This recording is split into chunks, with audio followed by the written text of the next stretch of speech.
Welcome to Five or Flop, a podcast for the best and worst historical fiction has to offer. I'm your host, Grace. And I'm Erin, and each week we'll be reading a different historical fiction book to see if they're a five or a flop. Our theme for season 4 is Reading Rainbow, and this week we're reading A Lady for a Duke by Alexis Hall. Yes, and this is one I think I mentioned last week that I read well before we started recording. Oh, yes. Because I definitely thought this was earlier in the lineup than it was. And kind of in the vein of our Bridgerton episode of season 3 fame, or no, of season 2 fame. Yeah. So many seasons I'm getting mixed up. It'd be crazy if Bridgerton was in the children's book. No, we don't want children to read that book. But this is our first traditional romance novel of the queer season. So kind of Grace's bread and butter. Yeah, and by first, I might also mean last. I think you do also mean And by last. first, I mean only. Yes. Which is good for me because I am not a romance novel person. And sad for me because I am. However, I read them on my own time. And one of my joys recently was Erin's sister coming out as an Emily Henry enjoyer. So now I have an ally in my war against Erin. On our trip to Ireland, Rose had started and whipped through the book, and we were waiting in the airport because you know how we got stuck in Boston for 24 hours? Yes. When we came back, we also had a five and a half hour layover in the Boston airport. Yeah, truly hellish. But she was finishing the book, and I was trying to talk to her because two of our friends had just gotten engaged. Yeah. And I could tell she was just getting frustrated with me because she was just had 30 pages left in this book, and she just kept gasping. Yeah, and she was stop talking to me. I will say, though, this applies to both you and your sister. I admire the fact that you brought physical, hardback books with you on your trip. To be fair, I only bought Cantora's because I had just gotten it from the library. Even if okay, you're right. You have a business to run. And by business, I mean podcast that makes no money. That frankly loses us money. I have that same Emily Henry book. It's not small. No, it's only in hardback. Yeah, because she pre-ordered it. Yeah. So kudos to both of you. Thank you. I thought you were going to say for our diverse reading taste. Well, that additionally. Rose reads a lot of memoirs. I love a good memoir. I'm with her. Okay. I don't know why I said it like that. I also love a memoir, but okay. All right. I think we have some pretty exciting stuff on the docket to talk about that maybe we make Santiago come over here and give a note about also. Yeah, we have a weird kind of thing this week where normally we talk about our stuff as it's happening and not trying to align with when the episode will come out. In this case, it's kind of both. It's fate, honestly, because we are finally going together with Santiago. The pod is hitting the road to go to Harrisburg, Pennsylvania. As I like to say, the Paris of the North. That's my favorite joke. So we're going, as you may remember from last season, Harrisburg, Pennsylvania, well, first of all, was the city where I read all 8 Magic Tree Houses in one sitting. I didn't know that. Oh, I don't know if I mentioned that. I did read it I'm sure I knew and I forgot. But no, my cousin is in Harrisburg, Pennsylvania. Home of where I got the world's most expensive iced dirty chai for $7+. Which is ridiculous. Nothing in Harrisburg should cost more than $3. No, I agree. But my cousin is there, and she is part of a theater group there, and they're doing Shakespeare in the Park. So we are all going to support Love's Labor's Lost, and actually by the time this episode comes out, we will have just returned from that trip. So you will be able to figure out when we're recording based on whatever episode we talk about the actual trip having occurred and if we got iced dirty chais while we were there. Exactly. I've never actually been to Harrisburg. Oh, so what are you looking forward to? And then we'll make Santiago share what he's looking forward to. Oh, the beautiful culture, the world famous art and architecture, the reason that tourists every year flock to Harrisburg. But really, I'm excited to see Shakespeare in the Park. I know, you are a theater lover. So I like Shakespeare. We are genuinely very excited to go see my cousin in her performance. And I hope we don't get rained out. And again, for our audience, should we have any members of the Harrisburg community, it's simply because it should not be the capital. It's simply because it should not be the capital. Well, see, yesterday we were at a social gathering and it came up in conversation multiple times with people that I don't see a lot. And I said oh, I'm going to Harrisburg soon. And multiple people said, and I quote, "What's that?" And I say, "The capital of Pennsylvania." And then they say, and I quote, "Really?" So that's the reputation that Harrisburg has. Santiago, come here. What are you looking forward to in Harrisburg, Pennsylvania? I love that it's only like 2.5 hours away, 3 hours away. It's not that far. It's 2.5 hours away. It's not so bad, yeah. Maybe, wow, did you know it's the capital of Pennsylvania? Thank you for informing our audience. That is closer than New York City, which is a place that Aaron and I have taken the bus to and from in one day. So, yeah. Well, thank you for that. Thank you for informing our audience. Before we move off the subject of Harrisburg, Pennsylvania, I would like to shout Santiago out because when we played trivia recently and our team name was the White Lotus of Harrisburg, Pennsylvania, he really landed our team the victory. Oh, yeah. You did a lot of geographical work, and for that we are grateful. I know absolutely everything there is to know about geography, maps, history of random things that are stupid to know, so I'm very good at that kind of stuff, so thank you. And you know what? Once we get 3 mics that we can record at home successfully with and not have the audio issues of the Fellow Travelers episode, we're going to have Santiago do the historical accuracy every week. See, I was going to say, Santiago probably doesn't want to toot his own horn, but you do. So, Santiago knows exactly how many nations are not landlocked, or are landlocked, excuse me. Exactly 45. 45. All right, there you go. All right, unfortunately, I do think we have to move on from the Harrisburg section of the podcast. Thank you, Santiago. Thank you for joining us. Thank you for having me. All right, Grace, what are you reading? So, last week I said that I read, I did my 7 books in 1 week challenge. Now I'm doing the opposite of that. I am reading a book called The Power Broker, which is a biography of Robert Moses, who was the city planner of New York City for like 35 years. It is 1,200 pages. Holy shit. So as a consequence, I am severely behind on my pod reading. By the time you got back from Ireland, I hope to have 1 additional book read that I have not read. Because the thing is, this book is 1,200 pages. And unfortunately, I got it from the Richmond Library. Oh, God. I'm grateful to them for having it because I have 3 library cards. They were the only people that had it at all. And why did you finish what you're saying, but then also tell us why you decided to read this? Well, they were the only people that had it. And the DC library, if you check out an ebook, they give you 21 days. Richmond gives you 14. Jesus. And there are 10 other people in line on hold. How is there a wait for this book? I'll tell you how in a second. So I have to finish it. And I do think I am going to finish it. But I have been reading it for like 8 days now. I checked when I left my house because I knew I wanted to give you my page update when I talked about this on the pod. I'm on page 940. Holy shit. So I'm close to done-ish. I'm getting there. But yeah, it's been a journey. So it was a Pulitzer Prize winner in 1974. You are really racking up your Pulitzer Prize reads. Hey, listen, just because I love romance novels doesn't mean I can't be cerebral. No, that's fair. That's fair. I'm a multifaceted woman. But no, it just is really good. I think, especially right now, it's coming back into prominence because a lot of it is about the greed of some people for personal power and how you can twist the government to your own means, which I think you don't need me to point out has a lot of reflections in our current presidential administration. Mm-hmm. So I bet that's why people want to keep reading it. Frankly, for me, like very topical, Grace. I just heard about it somewhere and I was like, that seems really good. It's probably like the most thoroughly researched book I've ever read. Oh, I can imagine. Yeah, it's very good, but it's slow. And when there's one day a 1,500 page biography on me, will you read it? I'll write it. Oh, hell yeah. Even better. What about you? What are you reading? Basically the exact opposite of you.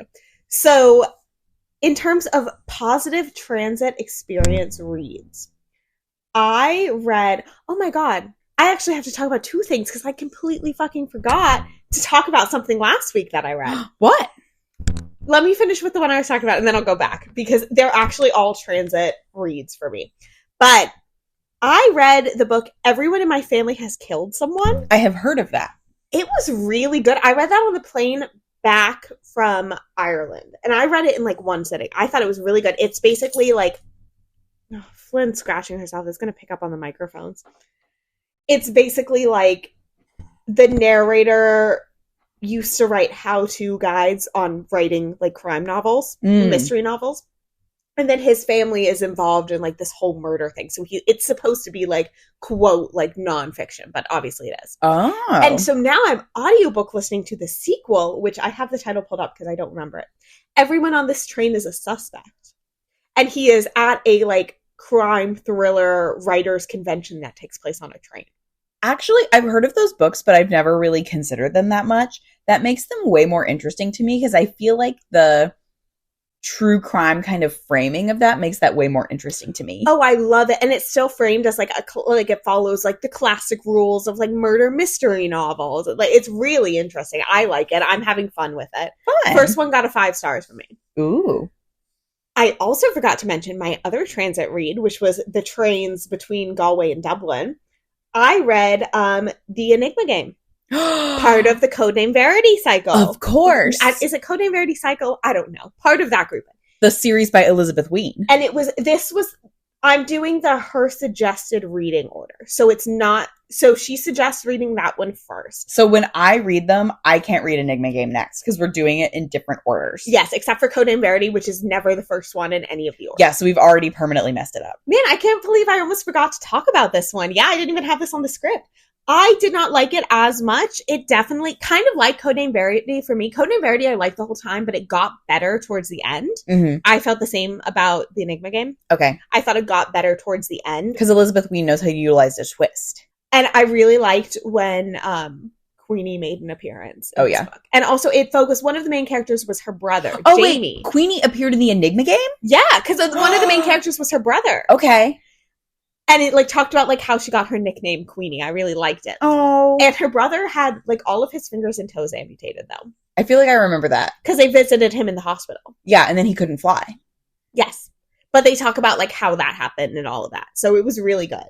Okay. And I liked it. So I do want to continue reading. Okay. Like, with the books. I'll pick one up and then I'll go next. I'll figure out what order is ideal for me to do. Maybe publication. I think you're doing publication order at this rate. Okay. But yeah, neither of us are fully correct because we both read Codename Verity first. And I personally am not going to reread it to fit in the order. No. I mean, I remember enough of it. I'll listen to the episode. Yeah, we know what's up with Codename Verity. Yes, but so those have been some of my reads. And now I'm doing the audiobook of the sequel to Everyone in My Family Has Killed Someone. Wow. Well, I'll be chipping away at the Power Broker for like 3 more days. Okay, have fun. Have fun. How many days have you been reading it so far? 8. That's impressive. Mm-hmm. The book that I read, if you are not a Storygraph user, here's a little thing that might convince you to become a Storygraph user. They give you a Storygraph Wrapped at the end of the year, like how Spotify gives you a Spotify Wrapped. And they tell you what's the shortest amount of time you spent reading a book and what's the longest amount of time you spent reading a book. Last year, the longest amount of time I spent reading a book was when I read Middlemarch. Yeah. I talked about that on the pod. Thank you to my brother who gave it to me. And I spent, I think, 8 days reading Middlemarch. Mm-hmm. So I'll top that this year. Okay. And it's 33% longer, so that makes complete sense. And that's crazy because some weeks for me, it's just like a 300-page book that takes me like two weeks to do. It varies. It varies. All right. What about the synopsis of A Lady for a Duke, which is our book for this week? This synopsis kind of sets up how I feel about the entire book. I feel like we should, before I just told you to read it, now I'm telling you to stop. Should we have like a separate podcast for like the synopsis? I feel like every week we have more and more to say. Should we come out with like a guidebook on how to write a synopsis? So this synopsis I feel like is good, but doesn't tell like any of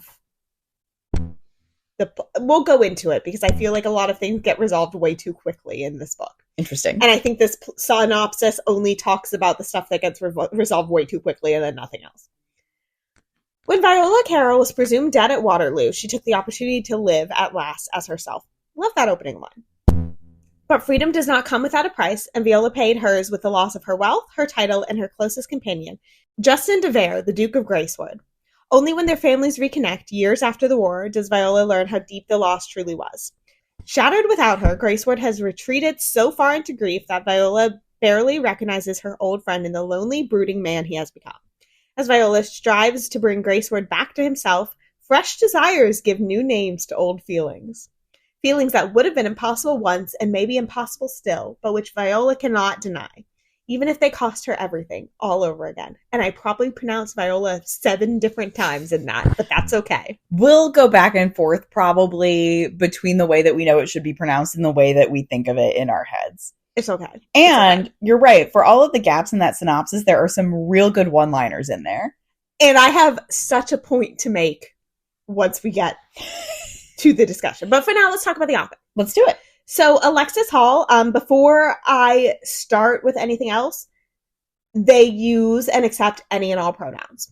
So also we'll probably go back and forth there. Pop off. But Alexis Hall is a nom de plume, which I love. And have we had a nom de plume before? At least not one that has been shared so openly. But it is very clearly on Alexis Hall website. She has something that's like, I use this name because like I have a personal life and I have a job and I don't want them to cross over. And you know, big respect for that. Hell yeah. Unlike how we found the author of the Davenport. Oh, Crystal Davenport. Yeah. Or Crystal Marquis. Sorry, Crystal Davenport. Crystal Marquis works for Amazon. Yeah. Did we say that? Crystal Marquis works for a large online retailer? No, we said Amazon. Okay. We doxed. If your information is that easily findable on LinkedIn. That's not doxing. Like, yeah, you're right. However, I hate Alexis Hall website. It was very much giving, so I just did a thing. #adulting. So I really hated that. One of the descriptions that popped up when I Googled Alexis Hall was like, you know how it gives like the preview text of the website? Yeah. So I didn't actually find it on the website, but I saw it on like the meta text on Google. Genderqueer author of kissing books, which I really hated that, first of all. Anyways, Alexis lives in England and apparently has ducks, which is pretty cool. Like as pets? Yeah, they have something on their website about having like 4 ducks or something. Okay. Which makes sense because their website also links to a Redbubble account. Which, Alexis Hall, please drop your Tumblr in the comments section of our It's clear podcast. you had one. It's clear you had one. I need to know what it was. I need to know if I followed you. But they have a Redbubble linked, so if anyone's bought anything, let us know.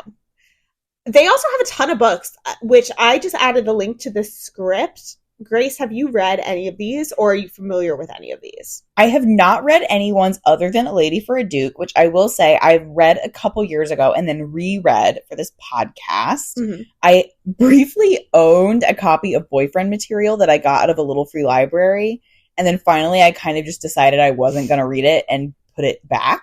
There is 1 or 2 of these books on this list that intrigue me and I may read in the future, but I do have to share some of the titles because some of the titles are really insane. I believe this is part of a series.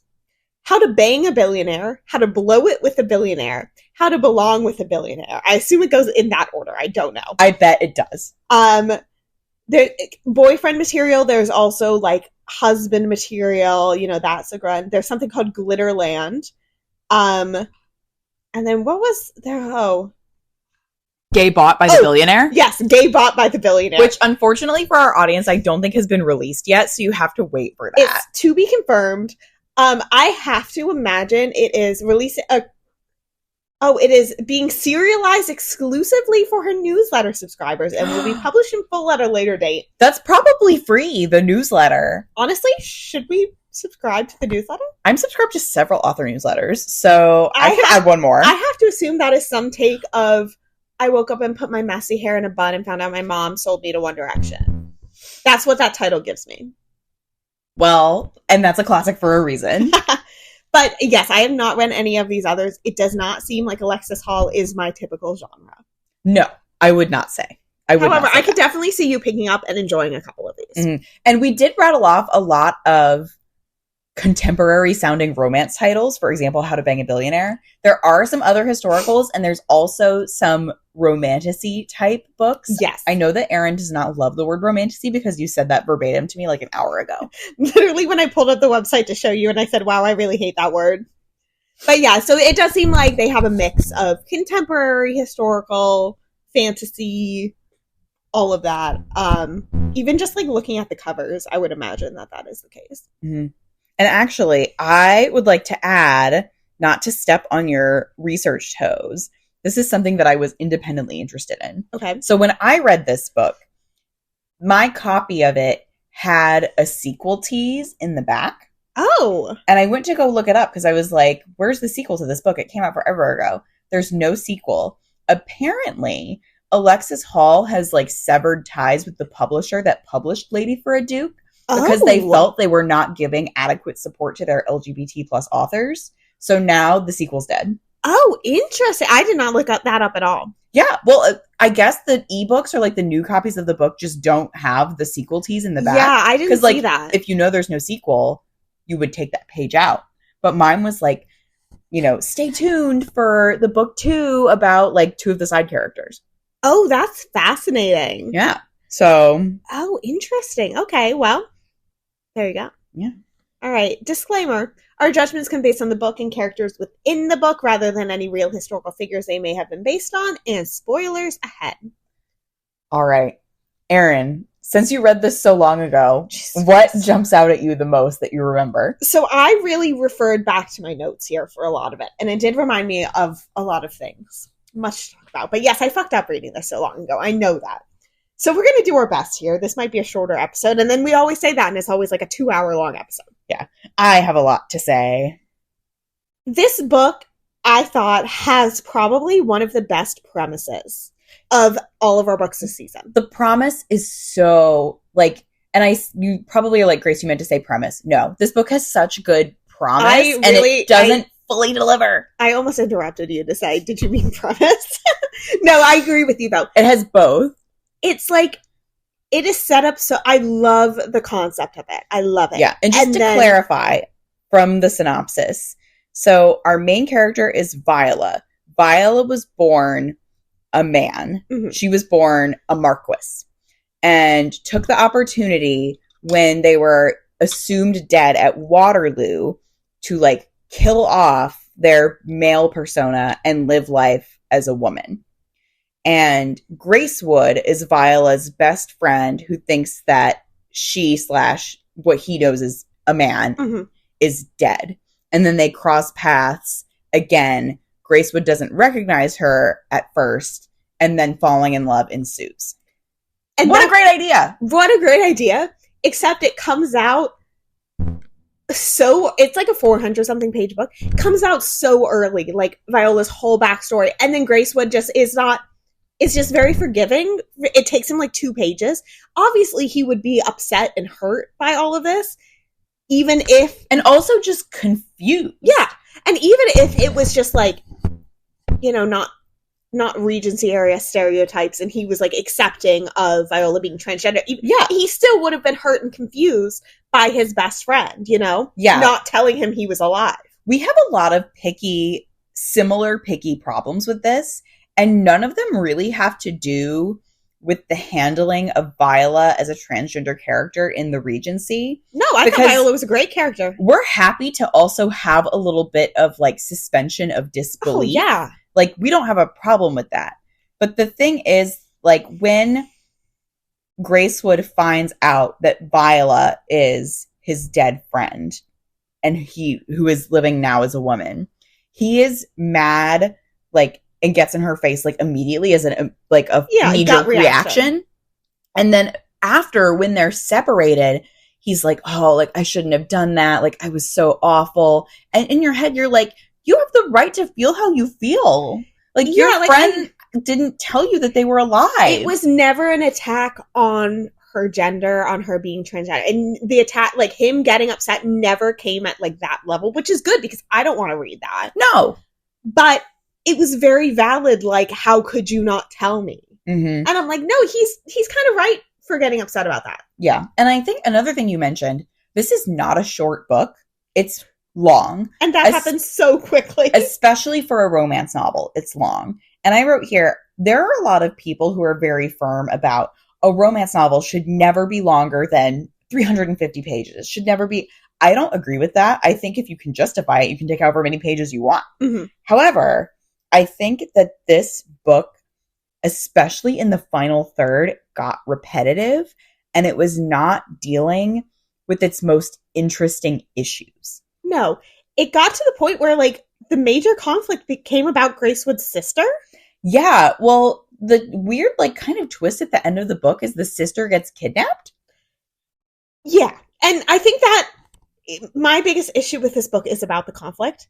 Because, trust me, and I cannot overstate this enough, I am so glad Viola did not get outed. I am so happy that... Yeah, no one ever finds out except for the people that Viola wants to know. I am so excited that was not, like, what caused the conflict in this. Trust me, we do not need another outing type book. Mm-hmm. But at the same time, it felt like this book was building up for the stakes to be about her gender and her identity, and that just fell flat. Like, it felt like that was we were building up for that to be something, for that to even be a conversation with Gracewood, something. And it felt like that completely fell flat. Mm-hmm.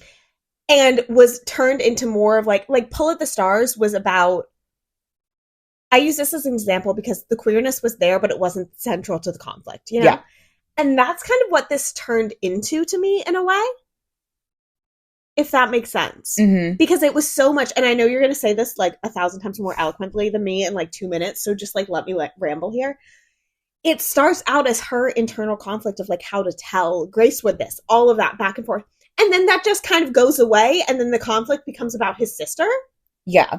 Well, additionally, there's the conflict about the sister, but the relationship between Violet and Gracewood, there's this tension in the first 100 pages or so, which is he's going to find out. That's before Gracewood knows that Violet is his dead friend, who was named Marley. Mm-hmm. So like, that's the ghost from Muppets Christmas Carol, Merrily O Marley. Exactly like that.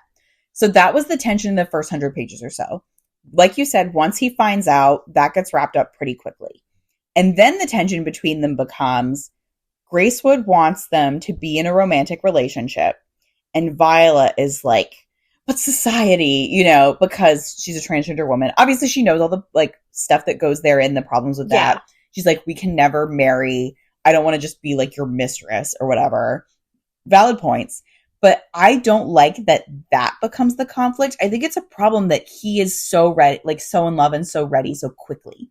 Because he's not grappling with the like crippling grief that he had that his friend was dead. Yeah. B, the complicated feeling of being in love with this woman who he thought that he knew as his friend. Like there's a line where Viola says something like, well, isn't it different now that you know I'm your friend? And he says, I never wanted to kiss my friend. But that's pretty simple. There's no other introspection. Yeah, that's what I said. Like, at least there needs to be a conversation. There needs to be something. Yeah. And then also, he doesn't really seem to deliberate at all about the issue of society. It would have been a very different book if they had not been friends. Like, if Viola had been a soldier, same thing, but didn't know Gracewood. Yeah. And I think that could have been a good book, but I also think that the setup was perfectly good and it was just not pursued. No, it fell flat and the conflict moved away from what I thought it could have been. And again, all this to say, I did not want the conflict to be Viola getting outed by any means. Mm-hmm. That is not what it needed to be. That is not what it should have been.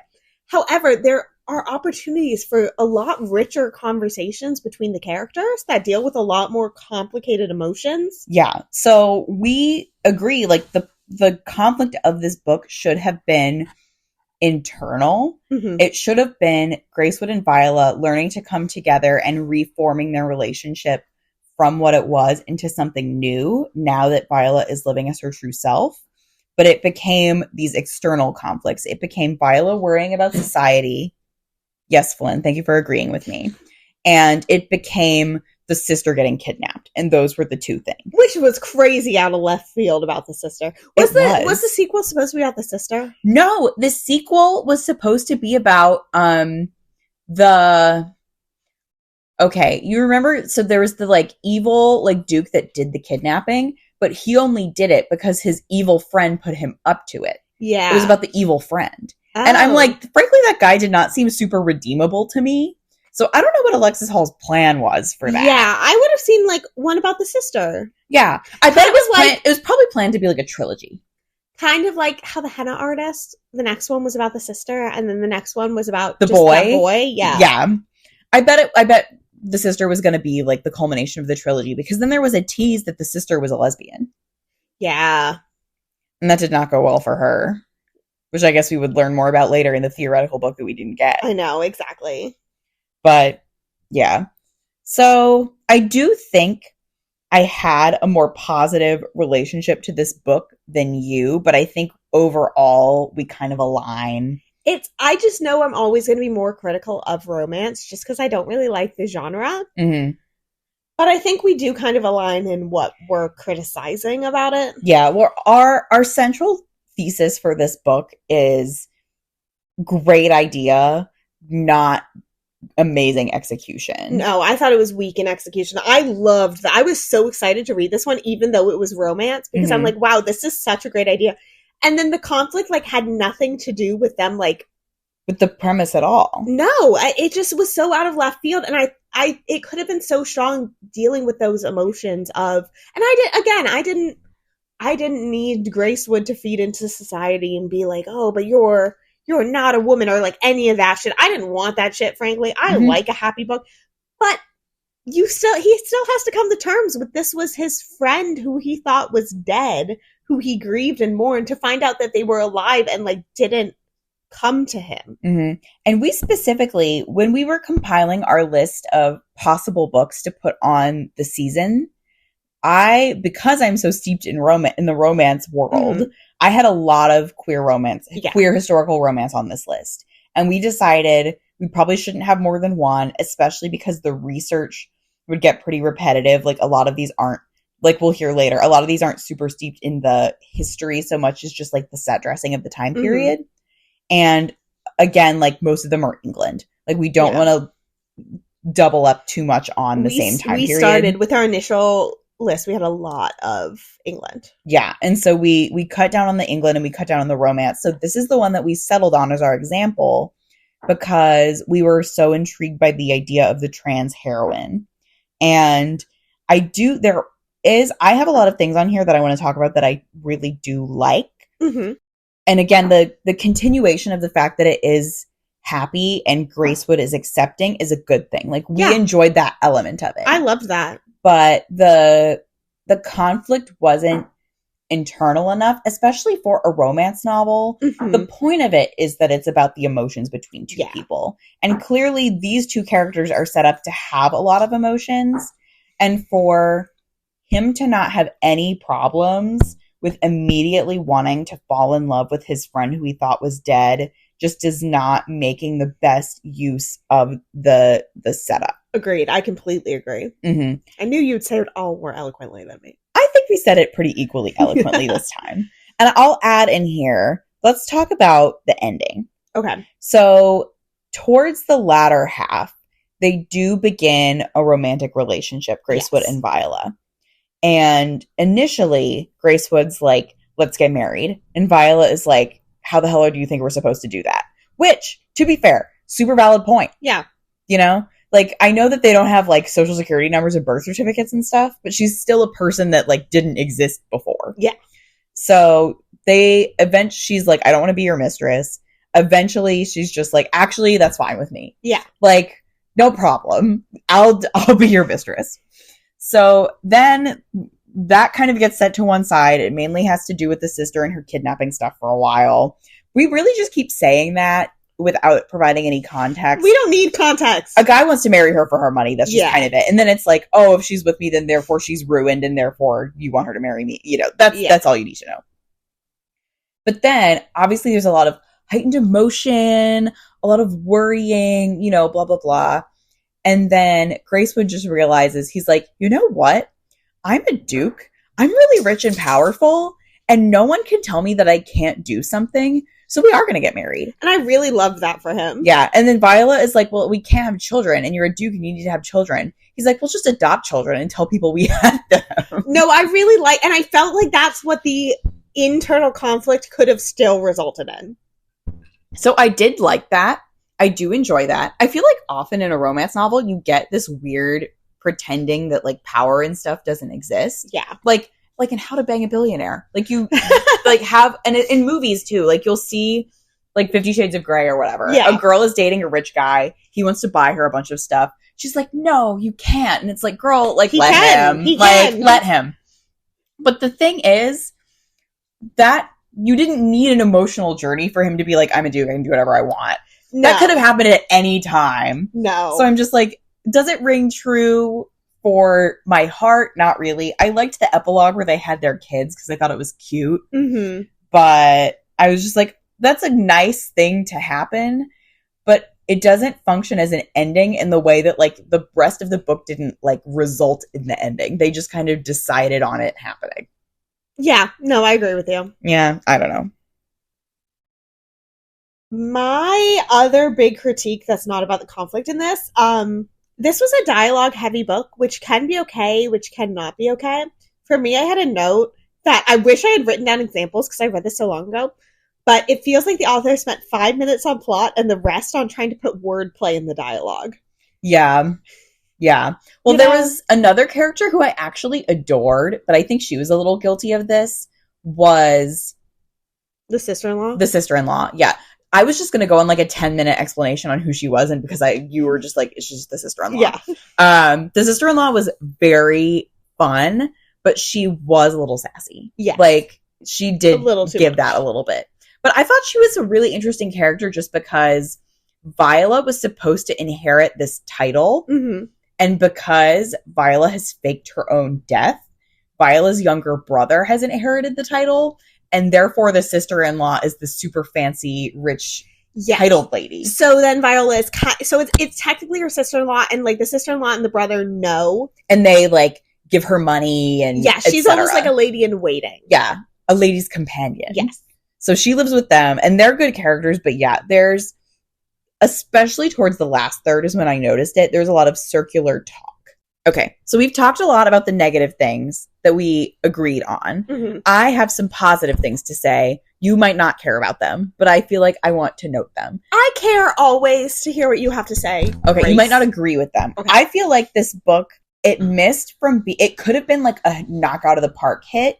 It did miss that. I think it's not complete without merit, though. I think it has some good points. I want to say I liked a lot of the individual scenes. Like, I think that if they had been clipped as like a short story, I would have been like, wow, amazing. No, you're so right for that. Yeah, the one that I have pointed out is it's early in the narrative. Gracewood still does not know who Violet is yet. And when she comes and sees him and he's in this horrible, like, depressive state, as implied by the synopsis, and he hasn't shaved in a while, because of course he's a fancy rich duke and he can't shave himself and he's lost his valet. Mm-hmm. As I can say, because I've been watching Downton Abbey.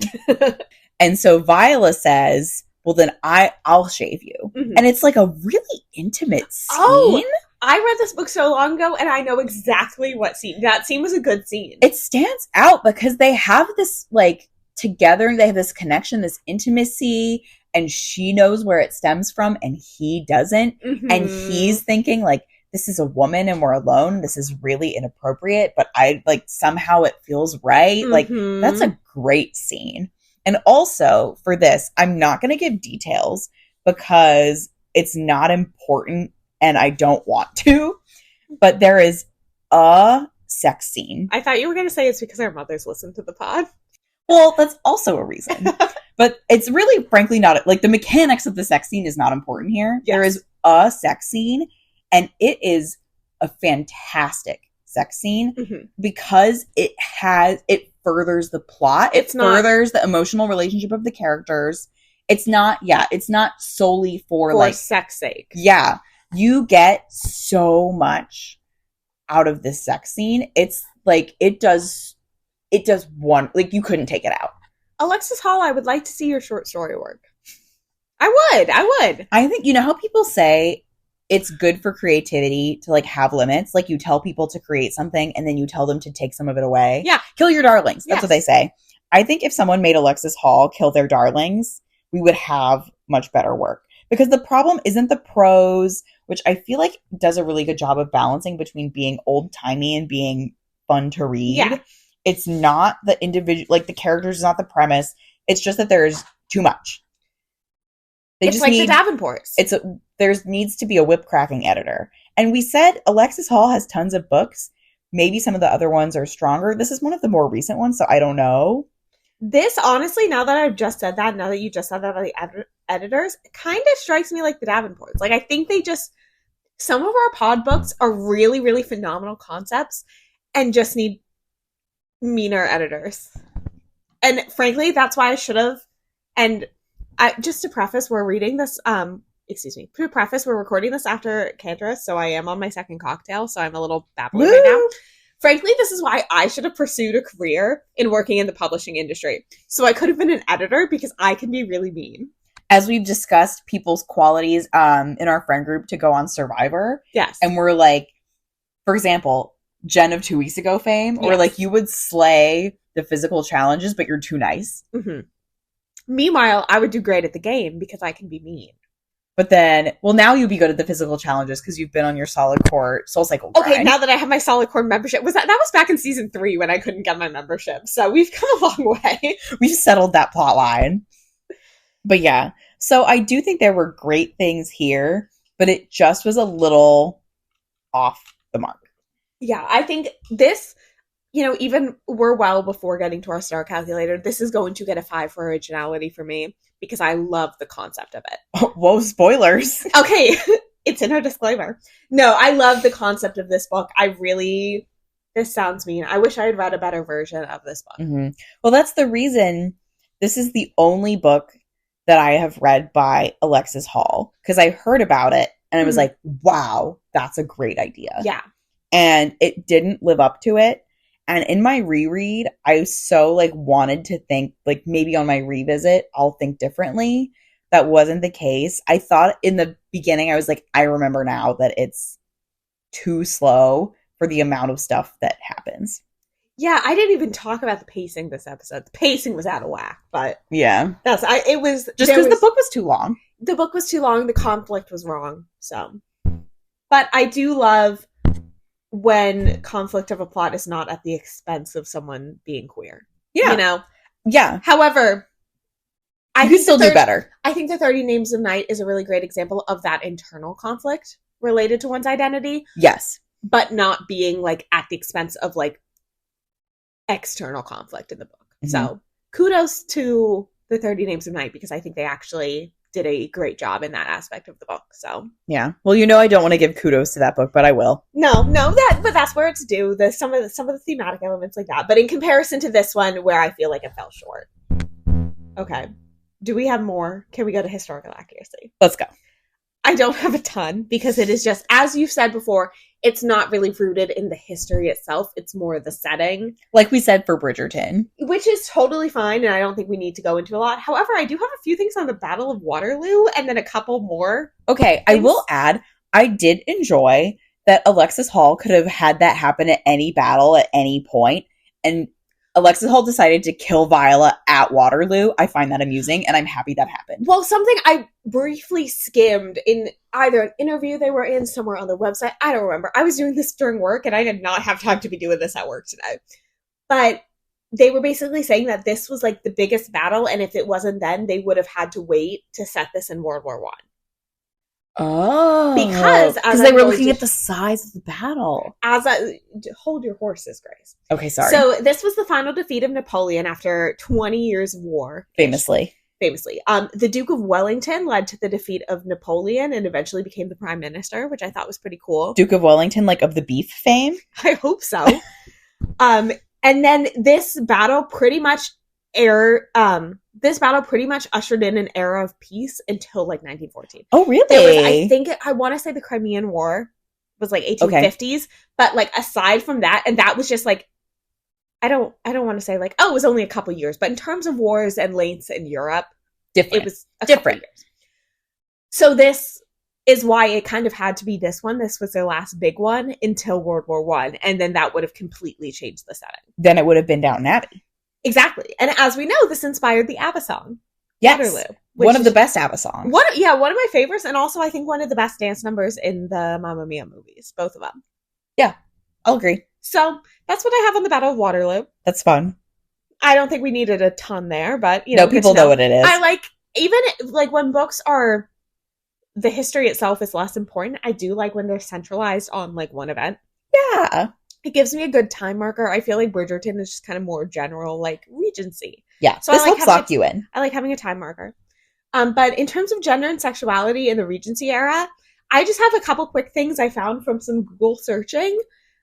So, take with it what you will. There's not a ton of details here. Okay. Trans and queer people were forced to hide. They did have things called molly houses, which were taverns and bars that would serve them and allow them to meet and mingle. So kind of in Canterbury, how they had the gay bar. Yes, to, at the end. People. Yeah, so kind of that same thing. It's that same idea that, you would find these spaces to go to and find a community.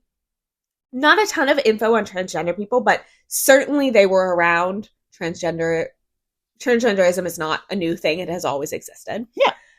It enabled people to escape traditional gender roles, one of the more common being women becoming men to enter military service. Oh. Which, I mean, that has been seen throughout all of history, Yeah. but it was still prominent in this era as well.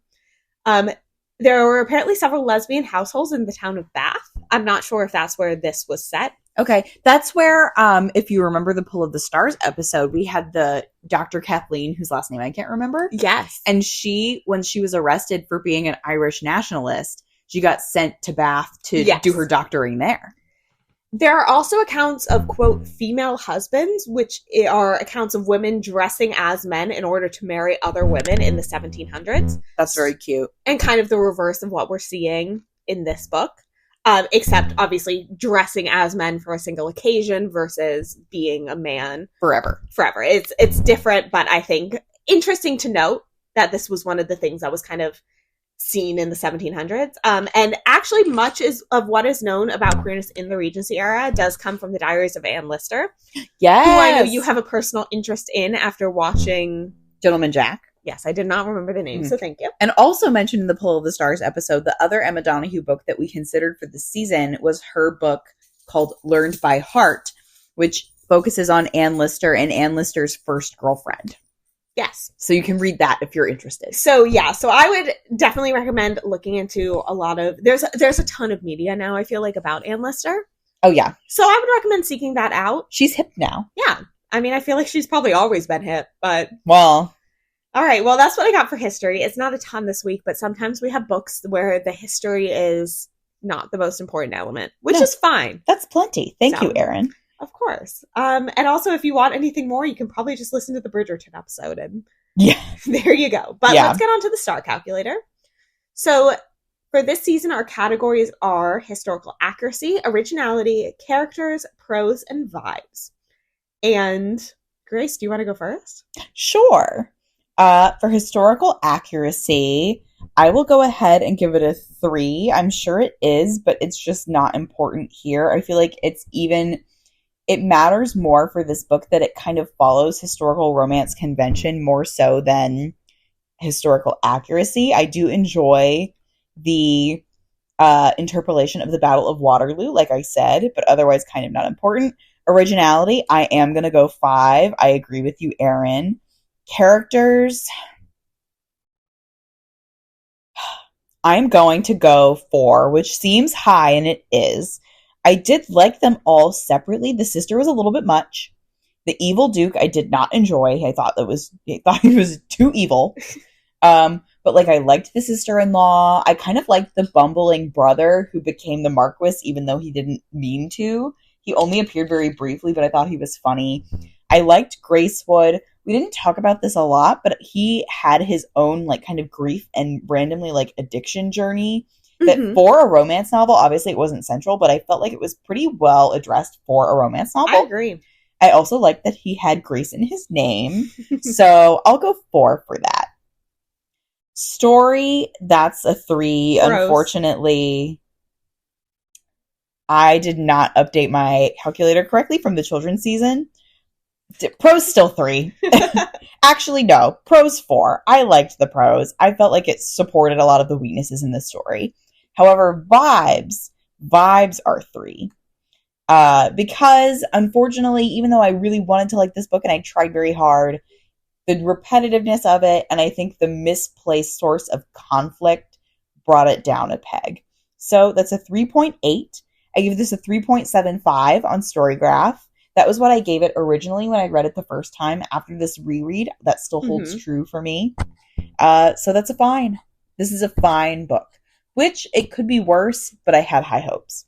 So okay, that's fair. For me, historical accuracy, I gave it a 3. Pretty much what you said. Like, there wasn't a ton in there. I don't think there needed to be a ton in there. I've seen history utilized better. I've seen history utilized worse. So 3 is fine. Originality, as I've said, 5. I love the concept. Did not love the execution, but I loved the concept. Characters, I gave it a 3. I don't know. I enjoyed them. There were moments I enjoyed all of them. Even the sister, even the evil Duke. And moments that you didn't. And moments I did. Exactly. Prose, I gave it a 2. a little too hard on the wordplay. A pinch much for me there. And I'm already picky about dialogue. And then vibes, I gave it a 1. Dun-dun. Because for me, it was strong in the first part when I thought we were going in a direction I wanted us to go. However, it fell off for me, and then I was just kind of like, okay, why am I still And then you had to this? finish the rest of the long book. Exactly. So that's a 2.8. I think that's a fine leaning flop. Have we ever... I'm sure we have a fine leaning flop. We don't I'm often sure. have a fine leaning flop. I think I'm quicker to just say a flop, but I feel like it's that close to what I rated on Storygraph. I rated it a 2.75. I feel like it's close to a 30. I feel like I can't call it a flop with how good the premise is. The calculator was really giving. Yeah. And also, I don't even think it's just the premise, because you're like, the listener might think, well, if the idea of the book is good, but the rest of it's bad, no. But even the characters you said, like, had positive things to say. I do. It's, like I said, I want to see Alexis's short story work. There were scenes that I think were really, really strong, that were standout scenes. But anyways. All right. Well, regardless, I think that we have intriguing discussion as a result of this book. And that's great for our purposes because we have a podcast. Exactly. And you know what? Always breaks me out of my comfort zone whenever you made me read a historical romance book. So yeah, you're welcome. Next season, I'll make you read another one, maybe. Well, actually, we'll see about next season because we have some fun surprises in store that we're probably getting sooner to announcing than we think we are.